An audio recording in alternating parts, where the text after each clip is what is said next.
Such a stress, guys. Have you ever thought about flying to East Malaysia as a part of your travel adventure?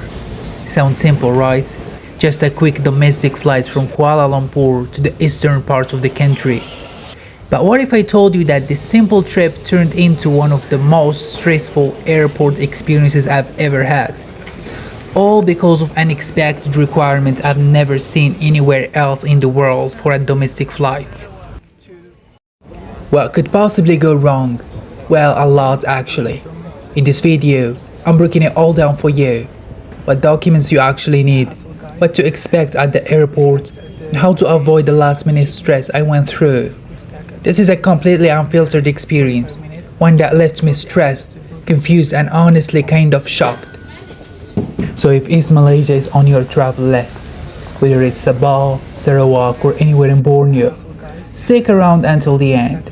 This video could save you a lot of time, money and unnecessary drama. Also, don't forget to support the channel by liking and subscribing, so more travelers can get this important info before their trip. I arrive at the airport. Picture this, everything seems fine, ready to check in. I'm expecting a smooth domestic flight, but then the airline staff suddenly asked me for a return ticket. I was completely caught off guard. They told me I needed a proof of a return ticket, either back to Kuala Lumpur or onward to a destination outside of Borneo. Even worse, they couldn't show me any official documentation that this was a real travel requirement. No notice from Malaysia Airlines, no printed rules, nothing on their website. Malaysia Airlines is one of the main carriers connecting West and East Malaysia. But here is the issue. Their website doesn't clearly mention any important requirements that foreigners must have a return ticket when flying from Kuala Lumpur to East Malaysia. If a return ticket is mandatory for foreigners, it needs to be clearly stated during the booking process. Here is the thing. Most foreigners don't know that there is an immigration checkpoint between West and East Malaysia. Thus the lack of transparency makes it really hard to prepare properly. About 30 minutes later, the manager finally came over to explain, but instead of showing me an official policy or anything from the airline's website, she pulled out her phone and showed me a Google search result. Not an official document, not a government source, not even Malaysia Airlines' own website. Just a random Google result saying a return ticket is needed. That was it. And here is the most frustrating part. They wouldn't let me check in until I booked a return ticket. Just imagine you are standing at the counter, ready to fly, and they tell you that you cannot proceed unless you book something right there on the spot. No prior warning, no official policy, just a strange last-minute demand that made no sense. And the worst part, Malaysia Airlines still doesn't mention this anywhere on their website, which honestly is unacceptable.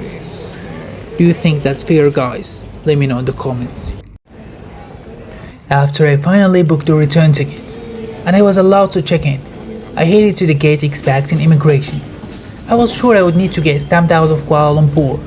But surprise, there was no immigration, no passport control, and no exit stamp.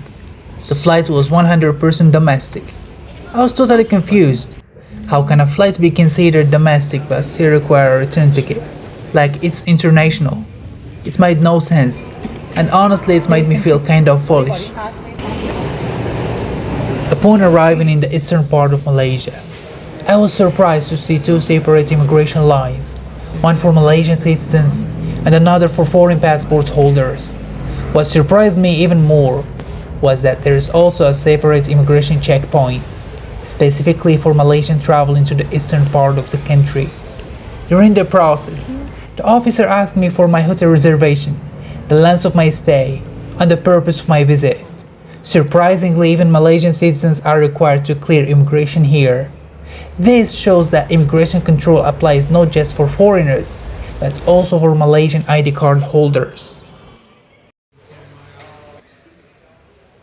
After I left the airport, I had a brief conversation with a local driver from Sarawak. He told me something that I've never heard before. Malaysians from the western part of the country cannot just move to East Malaysia to live or work. They need to obtain special entry permits from East Malaysian immigration authorities. Because of separate immigration laws in Sarawak and Sabah, citizens from peninsular Malaysia are treated almost like foreigners when it comes to residency and employment. The situation is quite different the other way around. Citizens from East Malaysia can freely move to the western part of the country to live and work without needing any immigration clearance. Those requirements between the two parts of Malaysia still feel strange to me, because usually if you are from the same country, you would expect to be able to live and work anywhere without needing any special permission. So the fact that West Malaysians need an entry permit just to live or work in East Malaysia, yeah, that's really surprised me, guys. If you are a Malaysian citizen watching this, feel free to drop a comment and share more insights or personal experiences on this topic. I'd love to hear about what you think.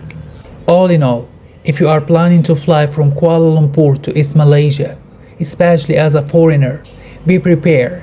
Have a return ticket booked, double check airline and immigration policies, and don't assume a domestic flight means simple. Hopefully sharing this experience helps you avoid the same stress I went through. If this video was helpful, please give it a thumbs up and share it with fellow travelers. And consider subscribing for more real travel stories and tips. Thank you so much for watching, and safe travels whenever you are headed next.